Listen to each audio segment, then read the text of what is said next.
Hey, what is up everyone? Canadajin here, and today I was able to interview my good friend Michael, who is a current Jet on the Jet program.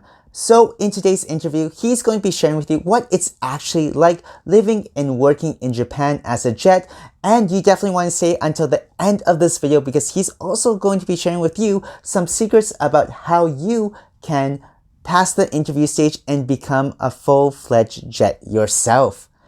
So if you want to hear about those secrets, then you know what? Then smash that like button for me right now. Alright, so now let's get to the interview.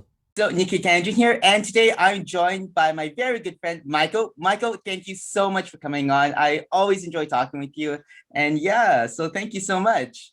No problem, Brendan. Thank you for having me again. I really appreciate it, and thank you for inviting me. Yeah, so if you could just tell us a little bit about yourself first, like where you're from, how long have you been in Japan, and what are you currently doing in Japan, that'd be great. Sure. So my name is Michael Tung. I am currently a second-year Jet. I'm originally from California in the United States. I'm from the California Bay Area, but I've lived in quite a few places. I've lived in Colorado and Alabama as well in the United States, but I've moved around here and there. Wow. Uh, but through the JET program, I've lived here since July 2019, and but I've been living in Japan off and on over the past 10 years. But right now, I'm working as an ALT in some of the public schools here in Shimada. Oh, that's great to hear. So I'm curious, like for yourself, why did you decide to become a teacher? Like there's so many different industries you could have entered. Why become a teacher? Well, originally I really liked education, but being a teacher wasn't my first job that I actually did. I did it sales and a few other things. Okay. But I originally decided to be a teacher because I wanted to take over doing the introductory Japanese course that my Japanese teacher taught me in my high school. And my high school Japanese teacher worked very hard to get that program started at my high school as well. And I didn't want to see that being lost. And my teacher was planning to retire due to a couple of health problems and things like that. So in order to do that, I want to go and try to jump into a teaching credential program as soon as I could. And the Wow. only thing that was left open at the time was one for a primary school credential. Okay. So I was like, okay, I got to do something. So I jumped into doing that credential first. And I thought maybe I could just add something on later and I can do a secondary school credential afterwards. I was like, just take some pedagogical courses and then, Uh, I can do that right after. But, things didn't happen to work out that way. And my teacher had to retire a little bit sooner than she expected okay. due to those health problems. So I didn't have a chance to take over that class as much as I'd like to, but I decided I wanted to go through with it and I really enjoyed working with kids. So I decided to be a primary school teacher in the United States, and I was actually a fourth and sixth grade teacher in the Oh, US wow. for a few years before coming to Japan and becoming an ALT. Oh, that's fantastic to hear. And I think that's a very rare experience too, like actually having being a teacher in the States first, then Mhm. coming over to Japan to help teach as well. That's Yeah, that's it, it, fantastic. it was definitely a culture shock. I think it's very, very different. And I've never worked outside of, my own country's educational system. So it was nice to experience. Oh, that's great to hear. And actually, speaking of just differences between countries, then, like when you came to Japan as a jet, then what were some of the things that you first found like really surprising that you might not have seen back in the States in terms of like for the education system? For the educational system, I think one of the things that really surprised me a lot was how much the students are really in charge of everything. So, for example, one of the things that really surprised me is that the students are responsible for cleaning the school, I think is one thing. Yeah. So there's, like a designated time to, go and clean the school, usually after like their midday recess after lunch. I think just the amount of shoes that they have to change in and out of was also a big shock to me. Like I thought it was only, the indoor outdoor shoes, so like one for the school building and one for outside when you either go home Yeah. or do PE or something like that. But no, there's another set of school shoes we have to wear into the gymnasium as well. So that kind of shocked me as well. Um, and for me, I think like maybe if I was a student, one thing that would kind of surprise me a little bit was that how much students don't really happen to have their own time over the weekend. Like a Oh lot of yeah, the it's school true. activity, at least in the junior high school level, they kind of bleed over into the weekends as well. Usually they only have one a day off, either Saturday or Sunday. But elementary school, they still have their full weekends. Oh, that's definitely true, especially for the junior high school. Like Yeah. for the skill clubs, I know like I was talking to some of the teachers too. They still for the skill clubs, like they finish around 6 or even sometimes 7, depending on what it is. And then the Yeah. teachers say even later after that, like I think till like 10 or 11 p.m. at night sometimes. It's crazy to me, Yeah. honestly. I don't know how they do it, but they have a real passion for it. So that's something that I really appreciate out of the staff that I work with. But I mean, aside from that, I mean, being a school staff like in the US and then coming to Japan, one thing that I was really kind of used to doing is also being kind of like a disciplinarian. But Oh, okay. I don't know, like in the role of a jet, I don't, or as an ALT, I mean, I really don't have to do that as much, but kind of I kind of leave that to the main homeroom teacher or the other staff to kind of take care of that. But I think that was also something that was kind of strange for me, is that like, oh, I can't like directly call this out if there's Okay, something yeah. going on within the classroom, because there's some classes sometimes where Yeah, it's a you little bit have those difficult. classes sometimes. So it's more sounds like it's more like for yourself in terms of for disciplining the students. It's more just like kind of supporting what the main teacher wants to do in that classroom. Yeah, but I do have a quite a lot of leeway to kind of make my own contributions into the class as well too. But yeah, it really depends on who I'm working with. Oh, that's definitely true. You have to be adaptable depending on who the teacher is, right? Yeah. Because you're working together, you're team teaching essentially. Yes. All right. And I was just wondering for yourself then, what is one thing that you now know, but that you would want to tell your former self when you first came to Japan and first started on the JET program? uh, Invest in GameStop stock. I'm just kidding. For work That's though, true. for work though, Yeah. I think I would tell myself probably not to be afraid to start over, because I feel like coming from the States and already having the educational background, that I don't know if like being going on working in JET or working as an ALT would be kind of taking a step back from what I was doing as Hmm. a full-time educator. But I think that after living here for a little bit and kind of getting used to this role, I think my mentality has kind of changed. So much to the Okay. point that I would even kind of think of wanting to live here in Japan, post JET program, post doing the ALT thing. So I'm actually trying to find a way right now to kind of continue in academia and continue a career in academia and try to stay here in Japan long term. Oh, that's great. So eventually for yourself, is your goal more to become like the primary educator in the classroom or be or more of a supportive role in the education system? I'm honestly open to both. Like I said, there's still some things that kind of have been a culture shock to me, as being a full-time educator, homeroom Okay. teacher in the States as opposed to Japan. Hmm. Um, I would like to give that a shot, but also maybe even in the international school community, something like that would also be nice as well. But yeah, I think being a homeroom teacher myself would be great, but it really depends on if I can get my Japanese and my skill set up to that level. That's fair enough. Honestly, I think you would make a great homeroom teacher. You're very personal, very outgoing, and Thank you very very much. easy to talk with and to get along with. So I think that those are really great qualities to have, especially as a homeroom teacher. Likewise for yourself, man. I really Thanks. appreciate it. Oh, of course, man. Just telling the truth here. Just telling the truth. So I am curious though, like right now, what levels are you teaching? Like elementary school, junior high school? hmm so right now, I am teaching elementary school, fifth and sixth grade, Okay. and the first, second, and third years in junior high school here in Japan. Okay. So with regards to junior high school, can you just take us through what a normal day would be like for you at the junior high school level? Sure. So usually my day usually starts at 8 o'clock. It depends on the contracting organization, obviously. Yeah. But I do tend to like to get in there a little bit earlier. I usually try to get there around 7:30. That way I can kind of talk to the teachers just a little bit, just a quick little review about what we're going to be doing for the day before they get started. Because if I get in there at 8, Yeah. they already start their homeroom and their morning reading at that Yeah, time. So that's I wouldn't true. have a time to kind of like just go through a quick once over over the lesson before we get started. Usually I would either work with one grade or depending on the day, maybe two or even all three of the grades, sometimes even with the special education class as well. Okay. Um, but yeah, pretty much I'd work all through the day, maybe with a prep period, maybe one or two prep periods throughout the day. I would work first through sixth period, Oh with wow. a short lunch break in between, and we do get the Kyushoku, the school lunch, which is nice. That sounds Um, great. but So for junior high, yeah. sorry, I was just uh, gonna say, like, so you get to school at 7:30 just to like kind of talk with other teachers about what you're gonna be doing for that days for the lessons for that day. And then what time is the actual first period start for you then? the actual first period would start at 8:30. 8:30? Okay, then usually you teach, was it about 4 periods? Is that correct in the morning?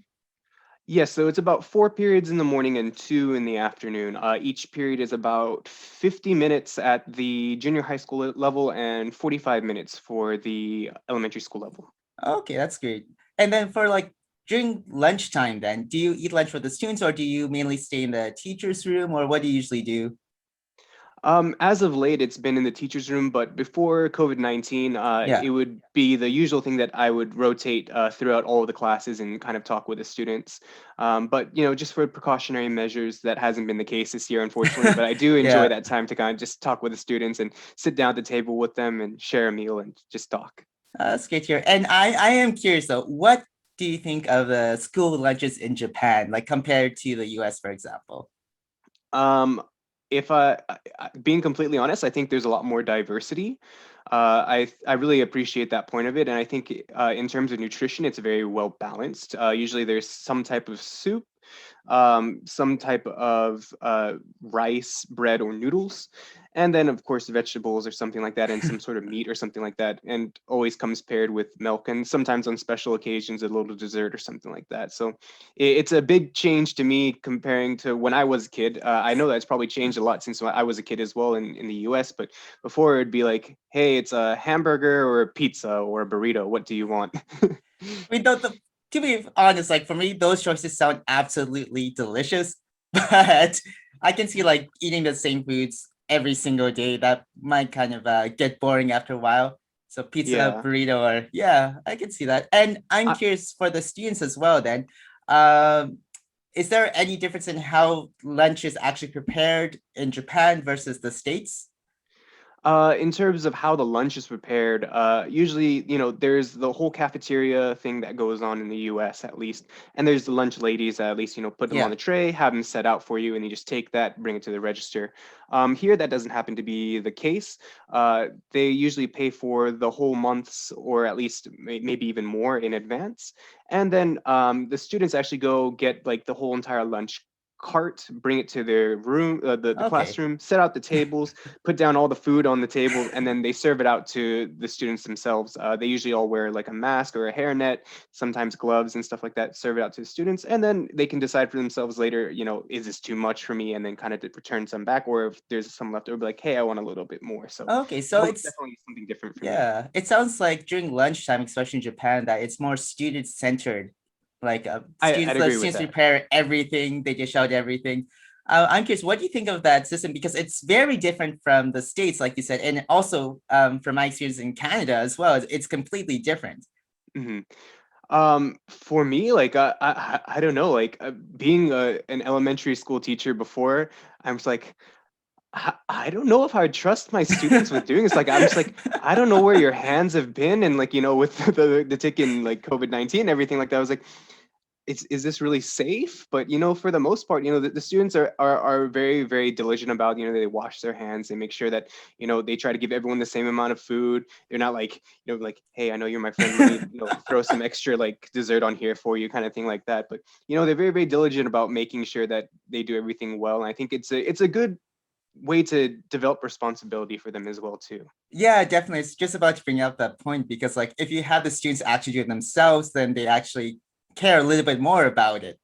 So I think that's a really good point that you made about responsibility there.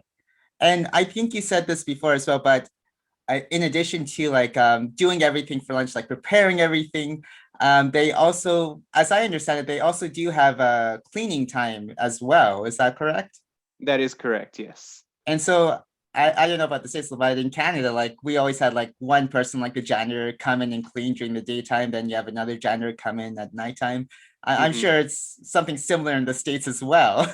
Yes, that does happen to be the case, and there are just times that like I felt so bad for the janitor because like sometimes these are just students being students, and sometimes they just have these times where they act out. It's like it's not the janitor's fault that he has to clean up these things.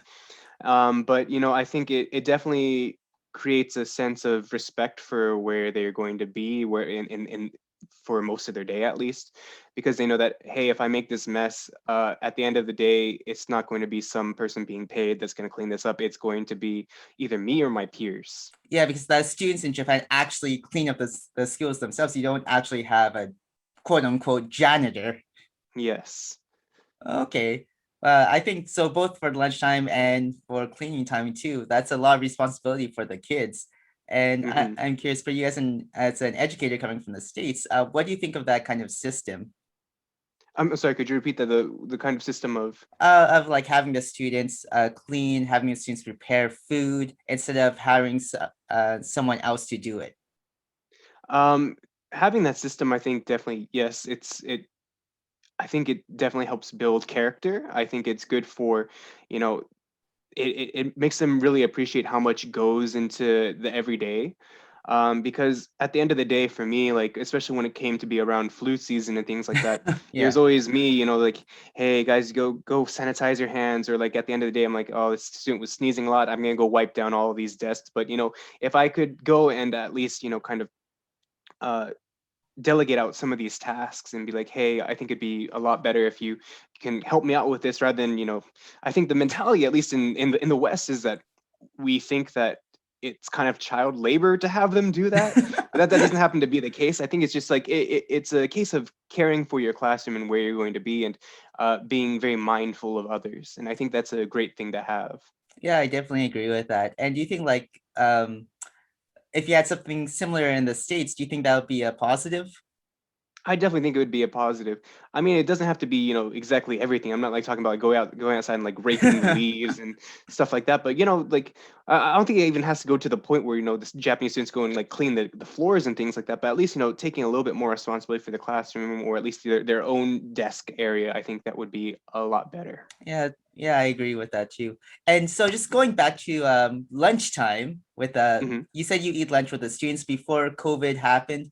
Yeah. I'm curious because I'm sure like some students, as you probably know, are like very shy, very reserved, very introverted. How Hmm. if you're sitting with them during lunchtime, how would you usually kind of build that relationship and reach out to them? I the first thing I'd just kind of address is the big elephant in the room, is like, hey, you don't have to be shy.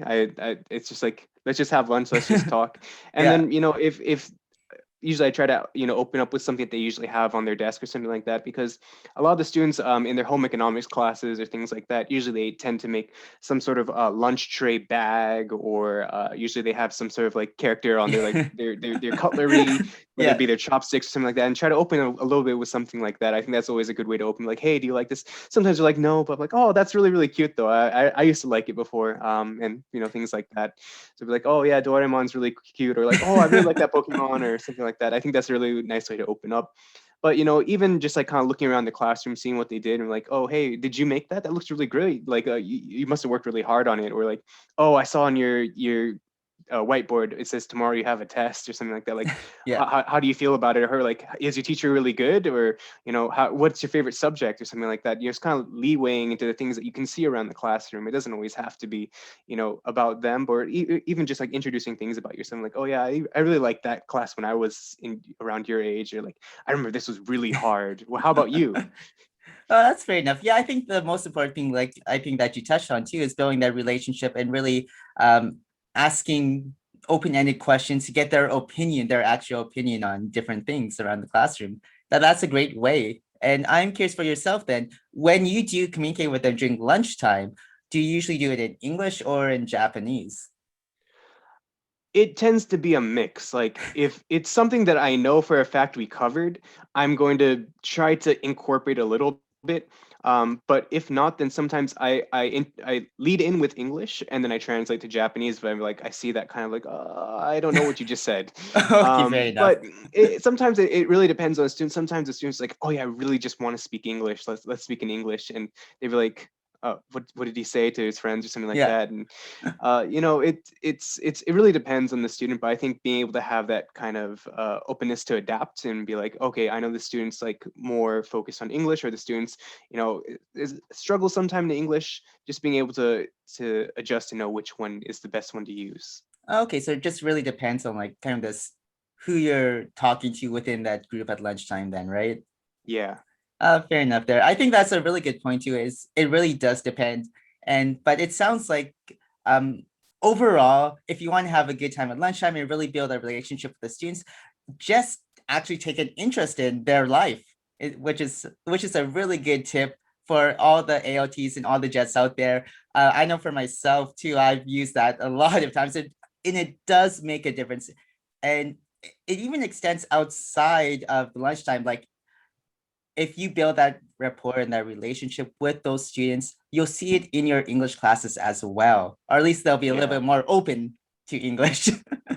Yeah, because they're like, oh yeah, I remember when we talked about that, or like just being able to remember what you talked to them about, I think is also a very important point, because they're like, you know what, there's so many students at this school, but he remembered that we talked about this that one time, and I think they're like, that makes me kind of stand out in the ALT's eyes, like, oh yeah, like we actually talked about this, and we have this kind of relationship now, that like, oh yeah, he remembered what I said. Yeah, he actually cares about me as a person, right? Yeah, It's like I'm not just like some random student. yeah. It's fair enough there. So usually after lunch, then, you said you have two more periods. Mhm. Then what time do the classes actually finish for you? The classes tend to finish, if it is at elementary school, I think my classes tend to finish up around 3:30 if I go all the way until the end. If it's the junior high schools, I gotta remember, I'm not quite sure. I think they end up finishing close to like around like 3:15, because they Yeah. do the cleaning time towards the end. Um, but for my actual day, when I have to go home, tends to be 4 o'clock. But like you mentioned, some of the teachers do stay after and do some of the club Yeah. activities. I've been fortunate enough that my junior high school would allow me to kind of go and partake in those with them. So That's sometimes I great. do stay over my allotted time to go and play tennis with the tennis team and do some of the club activities there. That's great to hear. So officially though, like for your classes, you said they finish around 3:15, 3:20ish then? Yeah. And then you said during the day you usually have like one or two periods to prep for whatever you have to do for the next day, or whatever it is you need to do. Yes. And because I know like I've talked to some other ALTs as well, and some of them have said to me like, "Oh my gosh, I have so much free time. I don't have any classes," and they just don't know what to do with those periods. What Mhm. kind of advice would you give them? Oh man, I wish I had that problem. For me, I tend to try to plan it in advance. For me, like I think that one of the things that really has been very beneficial to me is trying to plan everything in advance, or like to try to think of the if not the next classes, then the next weeks, or even the next months or next units plans, going and try to think that far in advance. Um, if not, then I'd say try to study your Japanese, or even try to pick up with some conversation with the people around you. I think that sometimes as an Yeah. ALT, you kind of feel singled out, because you're not necessarily a full-time staff there, not at one school. Maybe depending on your Mm. situation, you may be going to many different schools, or maybe just one school, but trying to at least connect with some of the staff, because I know that some of them in there, they're doing either their planning, or sometimes they feel like they have a little bit too much free time too. You can see some people try to I need to nod off. Yeah. um but yeah, I think making the most of your time there, being able to either one, make yourself feel like you're part of the school, so connecting with staff. Two, self-improvement, so trying to study your Japanese, or try to pick up on something new, or even learn something from the staff around you. Or three, just trying to work a little bit harder and try to get everything done in advance, so you have a little bit more free time to yourself on the weekends. Because for me, at least, I don't have that time where I have so much free time that I don't know what to do. So sometimes I feel like for me, my work kind of bleeds over into my weekend, Okay. and I wish that I had a little bit more prep time, so I could have my weekends to Yeah, I myself. understand for that, definitely. Okay, so for those AOTs and those just who might have a little bit more free time than you, I think those are some really good points. And thank you so much for that. I really appreciate it. No problem. And so you said like classes end around 3:15, 3:20. Then after that, they usually have their clubs, which Hmm. you join, which is fantastic, by the way. Thank you so much. I know the students really must really enjoy that, seeing you. Yeah, it depends on the students, but I enjoy seeing them. So I am curious, so like if you do want to like just kind of drop in, like you said for the tennis club, would you recommend just talking to the tennis coach first, or or is it okay to just go directly outside to the tennis coach and kind of like say hi to the students? I For me, I try to do a slow build up because I don't know exactly how far my responsibilities or what kind of things I can do as an ALT. So I just entered into my well, I'm 1.5 years into Jet now. I'm in my second year. I just started doing it at the end of my first year, so I try to do it as a very kind of slow introduction. But if you want to do anything with the clubs, I'd recommend, maybe talking with the teachers that you're working with first, or maybe even the vice principal, and then kind of working your way over to the teachers that are in charge of the actual clubs too, and be like, hey, can I join in? And I'm pretty sure they're going to say yes. Yeah, I think that's a really good point. Just like building that relationship first instead of just like going right in there and inserting yourself in there. Yeah. But I'm curious, like, when you do go join like the different clubs, like the tennis club, for example, is Mhm. there an expectation that you go every single day after that, or is it kind of like, oh, he's kind of here just visiting? I don't think there is an expectation to do it every single time. I mean, sometimes when my students see me like, "Oh, hey, are you gonna be coming?" and then when they ask me that, I'm like, "Of course I want to go," but sometimes I'm like, I do have plans. We do have our lives outside this. So I Yeah. think it's important that you recognize your own boundaries because sometimes I'm just like, I really just need a break and I just want to stay home. So I'm going to tell them I can't go this day. But, even right now it's spring break. I do have plans to even try to go today after this interview. um, but yeah, I think it's important to set your own boundaries and know when you want to go and when you are able to go. Okay, that's fair enough. I think that's a really good point. Don't take on too much that you can't handle it anymore. I think so, yeah. I think that's a good point for any position, any job, but definitely for the ALT job, don't feel like you have to take on everything that's being proposed to you. Do know when to say no and be like, I do have a lot on my Yeah. plate. Yeah, that's fair enough there. I think that's a really good point as well. And so for you then, after you join the clubs, usually, what time do you actually go home at the end of the day? Okay, well, that's a good question. It really depends on the time of the season. Usually, when the sun sets a little bit earlier, it can end as soon as 4:45. Maybe you get only like half an hour or 45 minutes worth of time to do your club activities. But as it gets longer in the summer and the days kind of stretch out a little bit longer, you get a little bit more daylight. The longest it can go is up to 6:30. So sometimes you're out there 2.5 hours as opposed to half an hour. Okay, fair enough there. So that's kind of like a day in the life of junior high school for you then, right? Yeah. So how does it differ quite a bit from elementary then? Or what's your day like in an elementary school when you're there? It tends to be the same thing. Usually, yes, I try to get there by 7:30, even though my work hours start at 8, because that time there is that reading time for homerooms Yeah. as well. Um, Same thing about 6 periods, depending on the school, sometimes a prep period or two. And then, eating with the students before COVID-19. But after school, there isn't really much after that. But sometimes at recess, though they're during their afternoon recess after lunch or their break between second and third period, Yeah. sometimes I do get a chance to go out and play with them. And they usually want to go run Oh, around that's and play great. tag. I think that's a main difference for me is mainly having that time to play. And I'm curious, like for the elementary schools, then you said you usually go around in the playground, play with them. What kind of games do you usually play, or would you recommend to try out? I think that the ones that would probably work best is probably going out and trying dodgeball. I think that that's something that in other countries we all have some sort of familiarity with. Tag, make sure that you have your inhaler or whatever, because you're gonna be really out of breath. They're always gonna want to tag you, and they're always gonna want to run away from you. They're very, very fast. Oh yeah, that's true. Um, what else do they have out there? Yeah, like jump rope, sometimes kickball, things like that. Maybe they want to do like I don't know how to say them, but like one of those they say tetsu bowl, but like almost like those like kind of like bars where you're kind of on them and you kind of like Oh spin yeah, around. yeah, yeah, yeah. I They want know to do those those ones. as well too. Soccer, football, whatever you want to call it. um, but yeah, I think just going out there and just trying to make that effort, and whether or not you fail or not, or you're good at it or not, I think to them the most important thing is like, hey, he came out and he played with us. He's not just a teacher. He's willing to go and make try different things. Yeah, definitely. I think that also goes back to like kind of establishing that rapport and that relationship with your students as well. I think that's a really good point.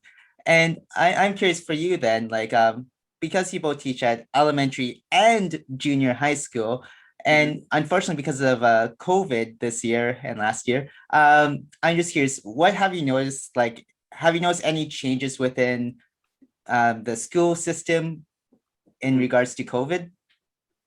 Um, Well, as I mentioned earlier, one of the things that has impacted is, being able to eat school lunch with the students. Not only that, but if I do have a chance to eat school lunch with the students, depending on the school, it tends to be pretty quiet. A lot of them are facing forward. Usually, they used to get into like 4 people groups or 5 people groups and eat together with their friends, but Yeah. now they're all kind of sitting in these direct rows facing forward and eating lunch. So it's not as much of a social time as it used to be for lunchtime. As for a lot of the big events, it used to incorporate a lot more of the school, but now I feel like we've had to kind of limit how many people attend these things. Mm. Um, for example, the graduation ceremony, usually it'd be a lot of the other classes that would attend as well too, but now it's limited to only the graduating class and maybe one parent for each student. On top of that, their school trip has been kind of limited on how far they can go. Usually it's going to be either the prefecture over or somewhere very close by.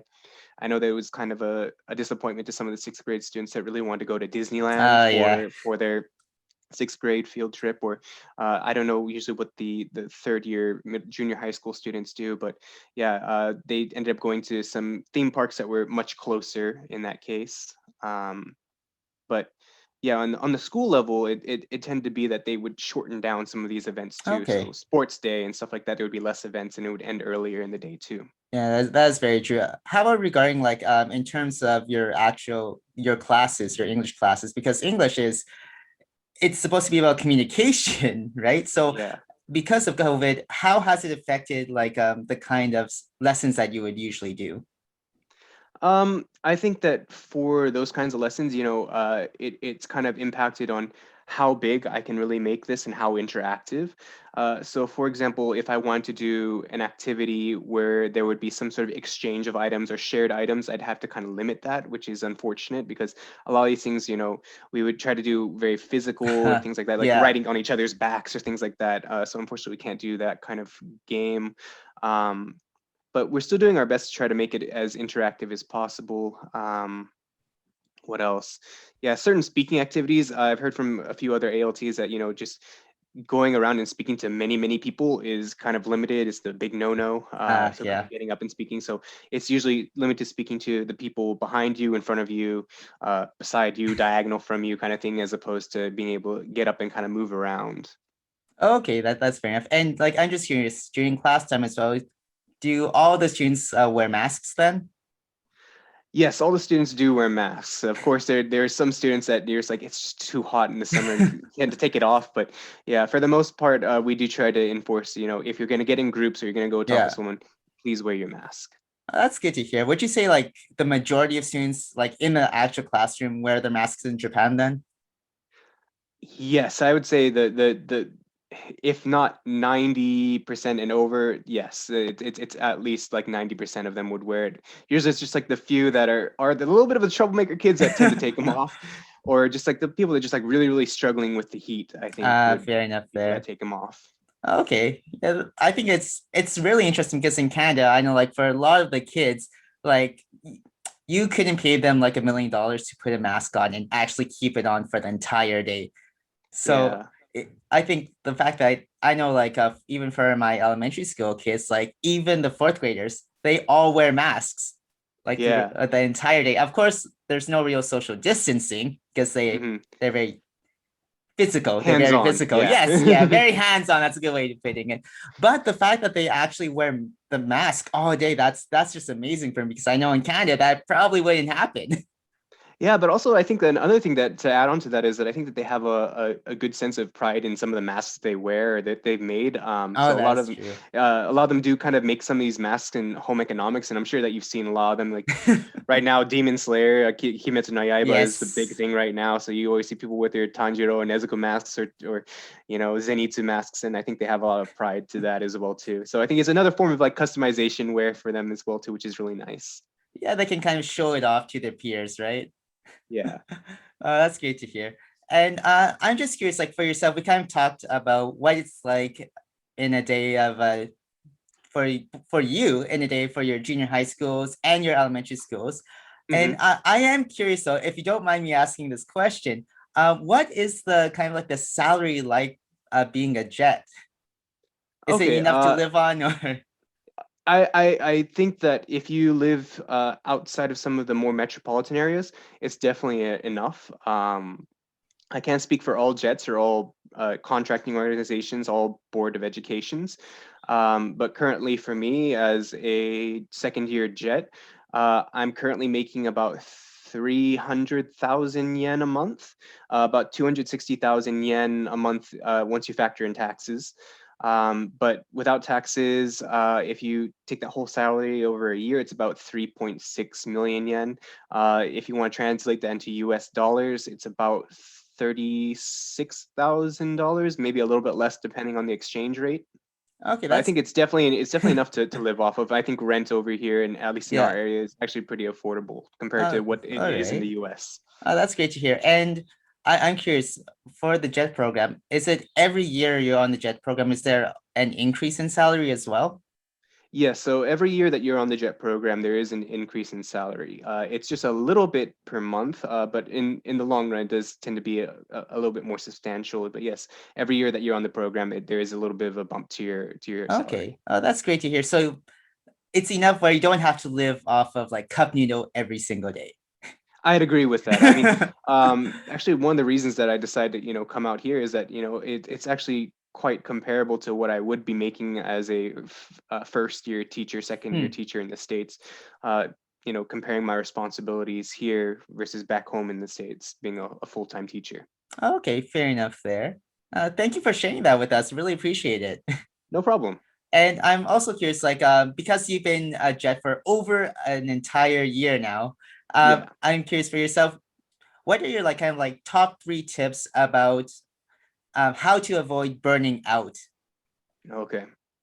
Um, As I mentioned earlier, I think one of the things that it really helps is to plan accordingly and plan in advance. One of the teachers I always used to work with back in the States always told me that proper prior planning prevents piss poor performance. So, like I said, sometimes for me, it feels like my work really bleeded over into my weekends. Yeah. So I never really had that chance to just like go and be like, all right, I'm just gonna relax because once you're done with work, there's still stuff you have to do at home. I have to do my chores, I have to Oh clean yeah. up, I have to do my laundry. So there's all that stuff that always adds up. So definitely, plan accordingly. Make sure to give yourself plenty of planning time so you'd be like, all right, I don't have to think about work this weekend. This time's for me. Uh, in addition to that, my tip number two would be to take proper advantage of your days off. Mhm. So for me, I felt kind of pressured not to want to take as many days off because I could see how hard a lot of my peers were working around me, especially the ones that are the full-time Japanese Oh teachers yeah. here. But I think it's definitely good to take a day to yourself, even if it's, with a 3-day weekend, take off a Friday or a Monday, or sometimes if there's, a 3-day weekend already there, add an extra day on there for yourself. I would say try to make that plan for your personal day maybe a month in advance. That way you have something to look forward to and be like, all right, I know that this is coming. I can take this time off and be like, all right, it's just me time. Yeah, it's something to So look forward to, right? yeah, so definitely, give I think one, it helps you kind of have that Mm. that mental idea of like, all right, I'm gonna have my day off. And two, I think it really helps your school know that all right, we're not going to have our ALT this day, and same with your Board of Education. So I think it's good to kind of put that in advance and just know like, all right, I'm going to take this day off. Okay, that's great to hear. Yeah, because Um, definitely taking a personal day and really caring about your mental health is really important too. I think, I completely agree. I think that's one thing we take a lot for granted, and I know that like some people want to like build up their day so they can take like a long vacation. I think that yeah. definitely having those short vacations and having one extra day even to your weekend, it really makes a difference. All right. Yeah. So yeah, I think you make some really good points. So be prepared, take time for yourself.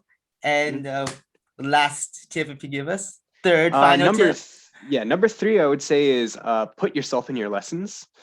um, because I think if you think it's something that you would enjoy doing, Yeah. I think it makes your job that much more enjoyable. I think it's much more rewarding to partake in an activity that you created yourself, and you're like, oh man, if I did this, I think I would have fun. But it's even more rewarding when you see one, your students enjoy it, and maybe two, even your co-teacher enjoying it as well Yeah. too.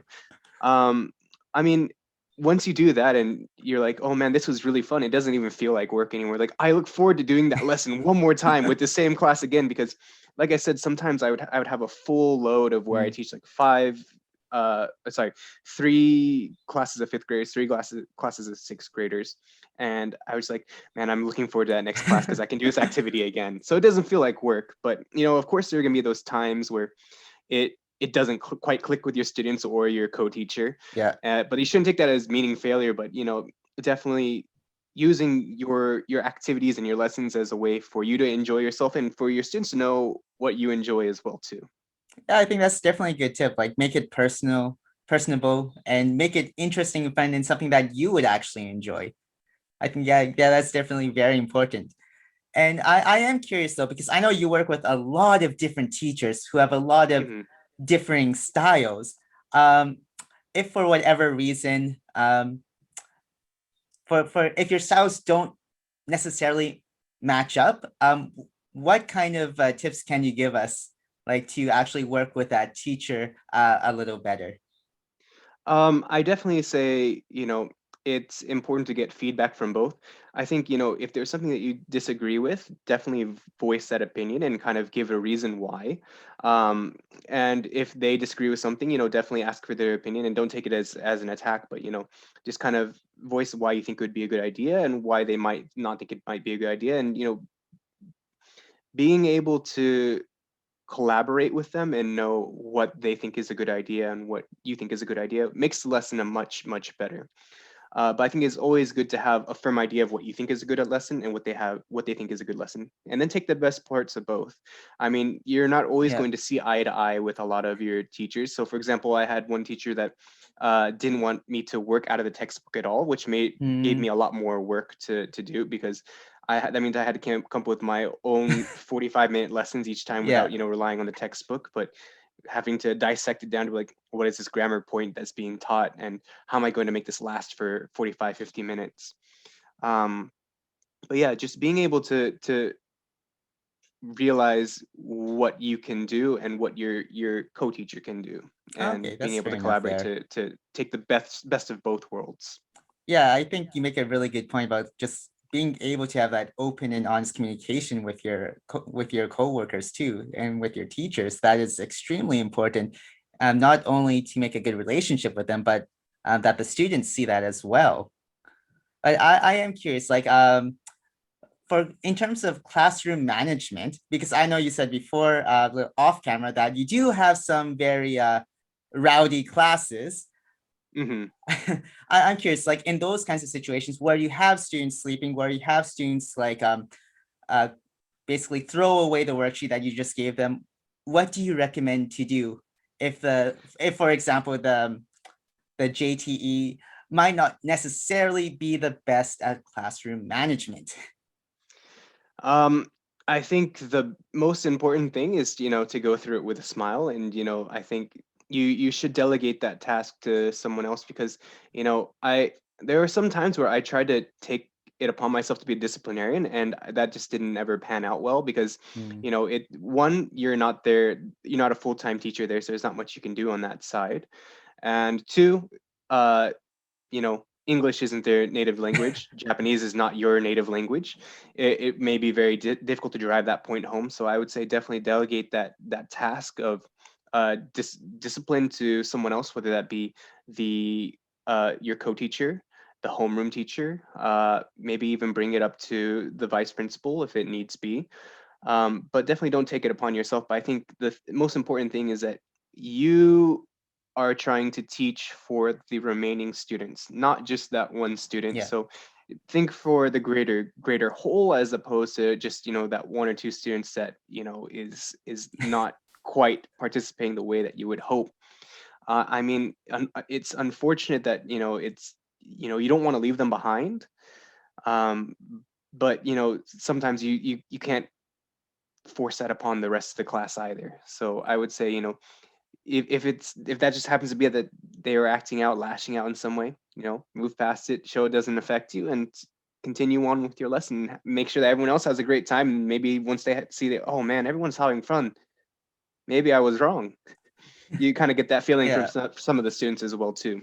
Yeah, I think that's a really good point in that you should really focus on what the students are doing well and what the actual students who are paying attention and who want to learn, focus on them instead of those one or two students who might not really care about your class so much. I think that's a really good point. And I think you brought up another really good point is don't let it affect you, at least in the class in front of the students.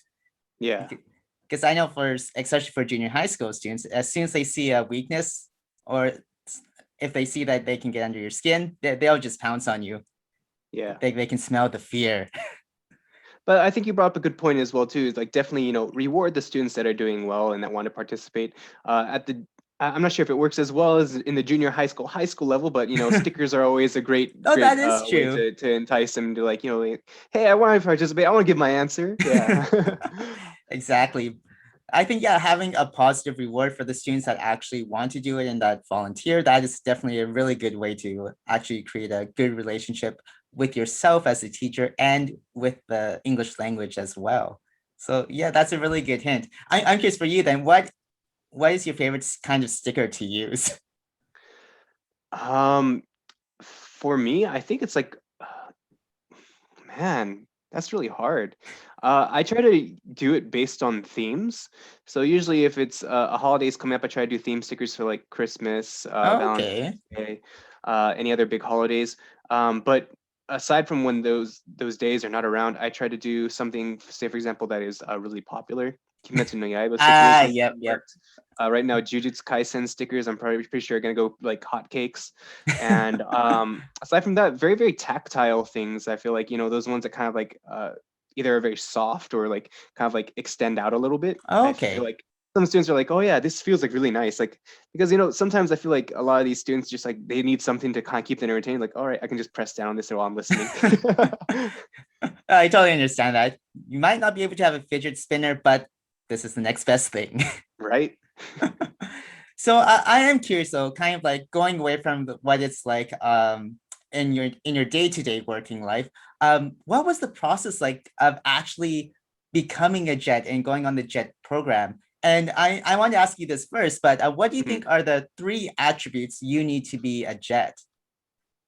I definitely think that a love for teaching is definitely a very very important thing, but not only just a love for teaching, but I think a love for learning. I think Mm. that's the main thing. You have to have a love for both teaching and learning. They're both the same. They're both two sides to the same coin. Like you're going to be learning a lot of things from your students and from the staff around you, and likewise you're going to be teaching a lot of things to the people around you and your students. Number two, I'd say, is a love for children. You really got to enjoy being around kids. If you Yeah. hate being around kids and like you said too, and like when you have those hard days with some of those students that just they really want to get under your skin, I mean you're gonna have a hard time. Oh yeah, But that's if true. you can get past that, and those very very select few that are just really really really like just like, oh, I can't wait to see that student, you're gonna have a great time. But overall you gotta have a love for the children. Oh, definitely. um Number three, I would say having a sense of fun and wonder. Being able to appreciate every day as is and being like, all right, this was a really fun activity. I want to do this again. Or, Yeah. being able to kind of like see the world through your students' eyes and be like, all right, this is a foreign language. How do I make this fun? Like, what did I enjoy about like one, school, two, learning a foreign language, three, my teachers. So being able to kind of like see things from their eyes one more time and understanding what it's going to be like. Okay, that I think those are some really great attributes. Yeah, definitely. I think no matter what you do, like you said before, you need to have some kind of passion for what you're doing and some kind of motivation. Because if you don't and you just hate the job, then that's a very easy way to burn out and just start having a negative outlook.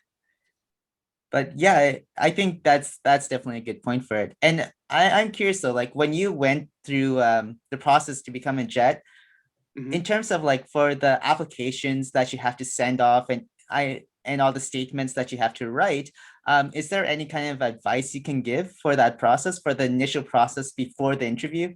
Yeah, so for the initial process, I would say definitely get all your paperwork in order as soon as possible. Um, One of the things that they do ask is for a criminal background check that does take a little bit of time. Same with some of your tax documents, especially if you're a U.S. citizen. There, Mm, there was some tax documents that do take a little bit long. On top of that, making sure that you get like all your photos taken. You've accumulated all of the paperwork that you need to have, such as like your diplomas, and even just starting on your statement early, I'd say is the best way because you're going to be going through so many drafts. And if you only send in your first draft, it's not yeah. going to go well. You at least need to go through at least 3 or 4 revisions easily. So I would say getting started on that as well too. Okay. And I'm curious, when you say like you have to create your statement, it's Mhm. is that the document which basically states like the reason why you want to work with Jet and why you want to come to Japan? Yeah, that's pretty much your story. It's like this is your main selling point to Jet and telling them, this is how one, Japan has affected me Hmm. and that's why I want to go to Japan. Yeah. And two, these are my strong points. This is why you should consider me as a candidate. Okay, and in that statement, I'm curious for yourself, what kind of advice would you give like people who are wanting to start out on Jet? Mhm. Like, yeah, what kind of pieces of advice would you want to give? Like, what should they put in that statement that would make them a better candidate? That's a good question. So I know that a lot of people that do tend to go into Jet tend to be right out of college, but if Yeah. you do have some work experience, I would treat it as just as any other job interview. And if you don't have any work experience, I'd say treat it the same way you would treat your college application. Talk about your qualifications, why you're a great candidate, and showing why it would be good for you. So from the beginning, I would say that Jet considers this application and is looking for an investment. Each one of these Hmm. slots they have open up, across the country, I think they're considering who would be the best investment. Um, so they want to know what you bring as a candidate. What unique things do you bring? What experiences can you share with the students? Um, obviously beyond, I like Japan, I like anime, I like games, I can speak native English. Beyond that, what do you bring to the table? So I think the main things that you should be focusing to put on in that Yeah. statement is one, how has Japan and its culture really influenced you and changed you? How will it impact the way that you want to interact and foster your relationships, not only with your students, but the community around you? Mm. And number two, how will the experience change you? How do you think you being in Japan will impact one, the way that you're going to live, and two, your career opportunities after Jet? What do you plan to do with the opportunity? Are you just going to be going into work in and out the whole time? Are you going to interact with the people around you? What do you want to do within your school? But not only in the school, but like, yeah, what do you plan to do to give back to the community that you're placed in? Okay, so it's really about what you can offer them as opposed to just talking about yourself. Like you said, like I like anime. I'm a native English speaker. Yeah, I but think that's a good point. I think it's a very, very important part too to mention those things, especially if that was your jumping off point into Mhm. Japanese culture. yes, I like anime. Yes, I like video games. But the thing is, you want to talk about how has that evolved into what you're going to be doing with the JET program. Like being like, oh yeah, I wish I could talk to like my students about Yeah. this, about American culture or about Japanese culture, and being able to share that experience with them, I think would be very beneficial. Something like that. Okay, fair enough. Thank you for those tips. Really appreciate it. And I know a lot of people will get a lot out of that. So thank you so much. No problem. And I'm also curious. So since you made it all the way through the JET process, after the application, of course, is the initial interview. Yeah. And what was it like for you going through that interview, going through that process? It was a little bit nerve-wracking. I mean, you were kind of placed in the same room with a lot of the other qualified candidates that they called in for an interview. So sometimes for JET, you're going to be called in from like all these different regions. Like for me at the time, I was living in Alabama and I got called into Atlanta, so I had to make a Oh, 2-hour wow. drive. So I had that on my mind the whole entire time as I was driving over. But just being confident, being prepared, I think is the most important thing. Uh, and like I mentioned earlier, your statement is going to be one of the big things. So Mm, being able to back up your statement and your application are going to be important. Like they might be asking, why was this mentioned? Why do you think that this is going to make you a good candidate? So being able to back up whatever your qualifications were and backing up your statement are going to be very, very important. okay. Um, Not only that, but I think one of the biggest things that I think that maybe people might not be quite prepared for is be prepared to role play. What do you mean by role play exactly?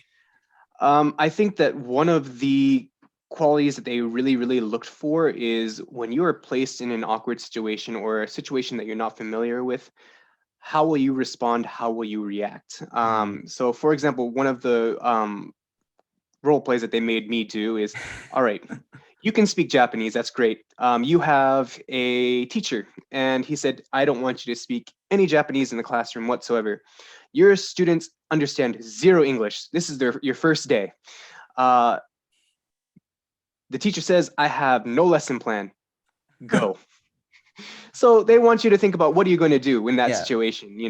When you're placed in that unfamiliar situation, what are you going to do? What is your plan? Like you said, all right, I can plan a lesson for you. What are you going to do? So being able to respond to that. Also, another part of JET that they ask you is, what regions of Japan that you want to go to. Of course, Okay. a lot of people that haven't been to Japan, they always want to go to the big metropolitan areas. Yeah. Like, yes, I want to go to Kanto. I want to live in Tokyo. Yes, I want to go to Kansai. I want to live in Osaka.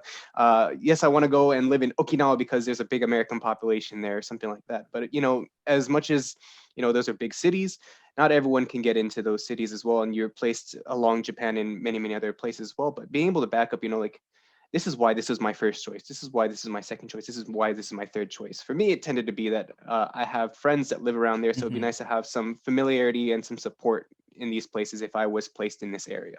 Okay, I think that's a really good tip, especially just like being able to back up what you said in your statement and in your Mhm. application.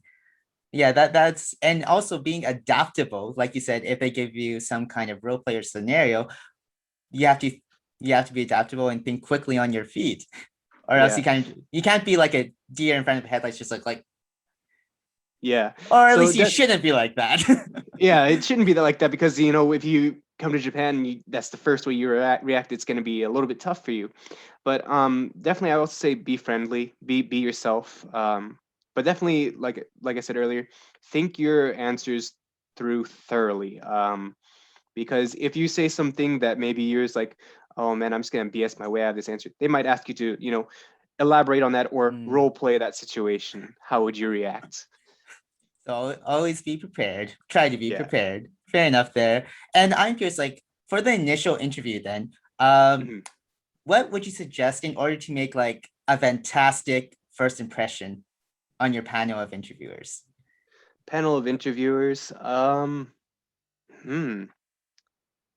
So for the panel of interviewers, you don't really quite get too much time with them, but I would say, come dressed prepared, wear a nice suit. I mean, I wouldn't. go quite over the top, but like at least know what Japanese business dress is like. So, always try to have like maybe a white shirt, blue shirt, tie, blazer, dress pants if you're guys, maybe a black skirt or something like that if you were a female. Try to do something like that. I think that's important. Looking the part is the most Okay. important. Being friendly as well. Yeah. Being able to show that you're not going to be this strict teacher that is just going to be yelling at these students that they don't understand. Showing what kind of person you're going to be if you do get the job. Acting the part. Okay, fair enough. So I'd like when you say like acting the part, especially when you want to make a good first impression. So would you say like, for example, wearing a Simpson tie, would that be out of the question, or would you think you should be more formal first, then after you get to Japan, you can kind of maybe have more leeway in what you can wear?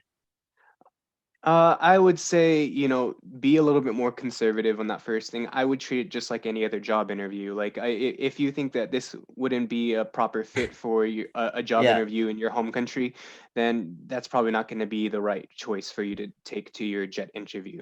Okay, that's fair enough there.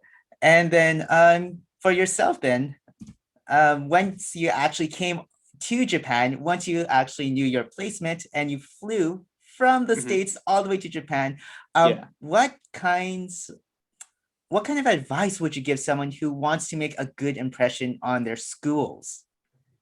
Wanting to make a good impression on your school.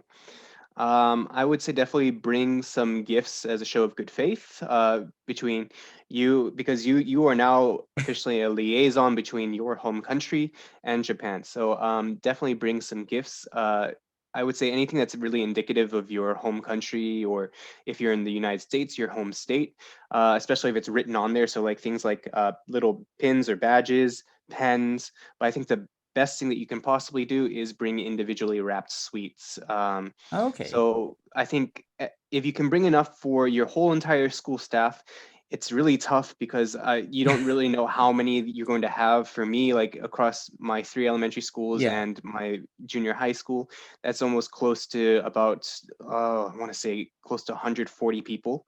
Oh, wow. So I tried to bring as much as I could, but if not, then bring some at least for your principal and your vice principal.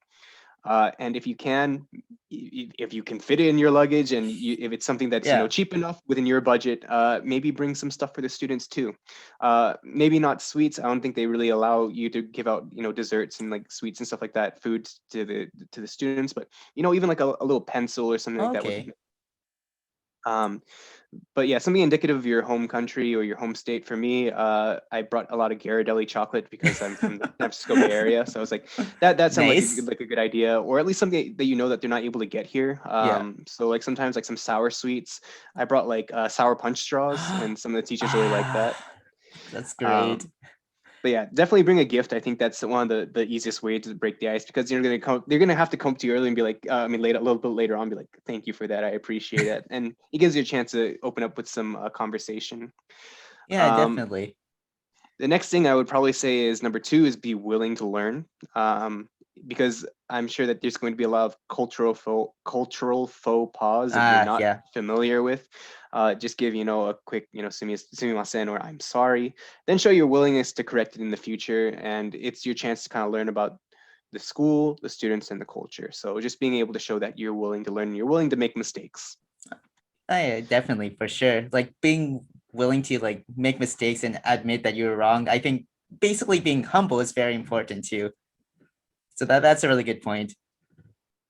And then number three, to make a good impression, I'd say try not to be a stranger. Like, I know it's going to be really awkward. Likely just as awkward for the teachers. It's going to be very hard for some of them to approach you by themselves.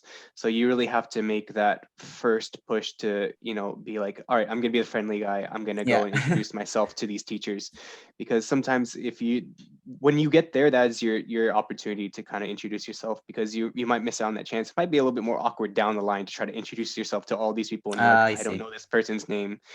um, but yeah, as an ALT, you're gonna be really out of place, one, culturally, and two, in terms of your job, because you're not a Mm, full-time teacher there. but I think it's most important to show that you want to be a part of the community. So making the most out of your break time to talk with the teachers, with students, your vice principal, your principal, go out and play with the students, joining in on meetings or school events, just showing that you want to, incorporate yourself more into the school life, and you're not just there as this one person that teaches English, during these class times, and then the rest time it's just like I'm just going to shut down and be in my box at my desk. Yeah, you want to give back a little bit more to your schools, basically, right? Yeah. Yeah, and show that you actually care and that you actually want to establish some kind of relationship with them. But I think, like you said before, it's really important to know your limits at the same time. Because I know a lot of the teachers, they have meetings till like 8 or 9 p.m. Yeah. And like you said, if you don't want to get burned out, it's okay to say no and to know when your mental health might take a hit because of working all these long hours. So I guess it's about striking that balance then. Yes, it is about striking the balance, but when you first get into school, I think it's really important that you do want to show at least, or at least give them the idea that you do want to be there and you do want to do your best. I think that's the important thing, is showing yeah. that you want to make an impact some way on the school. You're not just going to be that person that just shows up there for work and a paycheck. Yeah, that's very true. I mean, you can go and tone it down a little bit as it goes on, but be very, very thankful and be very happy that you're there. I think is the important thing that you show to your school. Yeah, exactly. I think a really good way and a very easy way to kind of like show that you want to do more for your school is to attend like all the assemblies that they have during the year, opening ceremony, closing ceremonies. Those are really easy and very simple ways to show that, hey, you know what, I care about the school, I care about the students, I care about this community. Yeah, definitely, especially if you get a chance to participate in their sports day. I think that's also a great way too. I mean, honestly, all you have to do is just kind of stand there, watch them. Maybe you might be, coaxed into running with them or something like that for or doing some tug of war or something. But, I think it's a very, very nice opportunity for you to go out there and just kind of cheer them on. I think that they'd really appreciate that. Yeah, that's definitely a good point. I am curious though, because I know you have multiple schools. You have was it 3 or 4 elementary schools? I have 3 elementary schools and 1 junior high. I'm curious, like for sports day, especially for the elementary schools, do you find that they're usually all on the same day, or are they on different days for you? So since I'm in the same area, so all of mine basically filter into one junior high school. All of their events tend to be on the same day. So at least for the elementary school, they tend to be on the same day. For the junior high school, it tends to be maybe off by 1 day or a week or something like that. I think at least for the junior high school, you can attend that as well. It's kind of separate. But if for the elementary school, if, for example, like you were saying before, if the sports days are all on the same day, do you kind of just travel to each different school, or how do you choose which school to go to? It really depends. I tend to just give priority to whoever asked me first. I'm just like, oh, they show that they want me there, so I'm going to show that I want to be there for you too. So if you ask me first, I'm going to be like, I'm going to tell my boss, yep, I'm going to that one because they asked me first. Sorry, you have me scheduled for this one, but they asked me first, so I want to go to this one. Okay. Hopefully your board of education or whoever's overseeing you would be kind enough to let you do that and make your choice. But sometimes it's already pre-decided for you and be like, this is the school you're going to go to for your sports day. Okay, see, so it might already be on your schedule as well. Yes. That I imagine that makes it a lot easier too. It's like, sorry, I'm already booked for this day. I have no choice. Yeah, I have to do it. The big guy upstairs says I have to do it. So yeah. No, but thank you for your time. I really appreciate it, Michael. No problem. I'm glad I could answer any questions. If you have any other questions. Yeah, actually, just very quickly, if it's okay with you, just want to do a quick speed round. So I'm going to ask you random questions. So if you could just say the first thing that comes to your mind, that would be fantastic. All right, I'll do my best. Okay, are you ready? You promised me no trick questions. No, I swear. All right. No gotcha questions. All right. All right. Okay, so favorite Japanese food? Sushi. Favorite actor? Don't have one. Oh, really? Sorry, I don't have one. Just like all of them. That's fine. share the love equally. I get it. Okay, how about favorite singer? Bruno Mars. Oh, nice. That's a good choice. And natto or miso soup? Miso soup. And favorite place in Japan?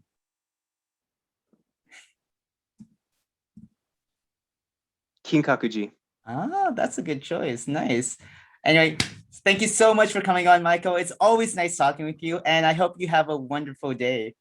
Thank you. You too. I hope you enjoy your spring break, and thank you very much for inviting me. I'm glad I could answer all your questions, and I look forward to hanging out with you again very, very soon. Same here, man. Have a good day. I'll talk to you later, okay?